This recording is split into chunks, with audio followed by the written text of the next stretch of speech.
আসসালামাইকুম। আশা করি আপনারা সকলে ভালো আছেন।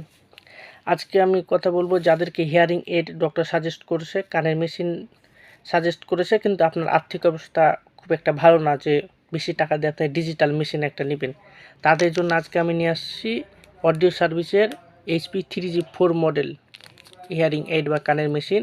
এটার দাম মাত্র 36,500 টাকা এবং শুনলে অবাক হবেন, এর কাভারেজ 120 অর্থাৎ সর্বোচ্চ কাভারেজের এটা একটা মেশিন। যাদেরকে ডিজিটাল হিয়ারিং এর সাজেস্ট করছে এবং হিয়ারিং লস অনেক বেশি 80, 90, 100, 110 এবং আপনাদের 1,70,000, 80,000 টাকা দিয়ে কানের মেশিন কেনার মতন ওরকম অ্যাবিলিটি নাই, আর্থিক অবস্থা ভালো না। তারা আপনারা এই যে অডিও সার্ভিসের HP 3G4 মডেলের এই মেশিনটা নিতে পারেন। এটার দাম মাত্র 36,500 টাকা, একেবারে কম এবং এর কাভারেজও সর্বোচ্চ 120 পর্যন্ত কাভারেজ। তাই অল্প দামে বেশি কাভারেজের যারা মেশিন নিতে চাচ্ছেন তারা এই মেশিনটা নিতে পারেন। তো আজকের ভিডিও আমার এতটুকু। আমার এই ভিডিওটা যদি আপনাদের কোনো উপকারে এসে থাকে তাহলে অবশ্যই আমার ভিডিওটা একটু লাইক করে দেবেন, কমেন্ট করবেন এবং আমার চ্যানেলগুলো একটু সাবস্ক্রাইব করে দেবেন। আসসালামু আলাইকুম।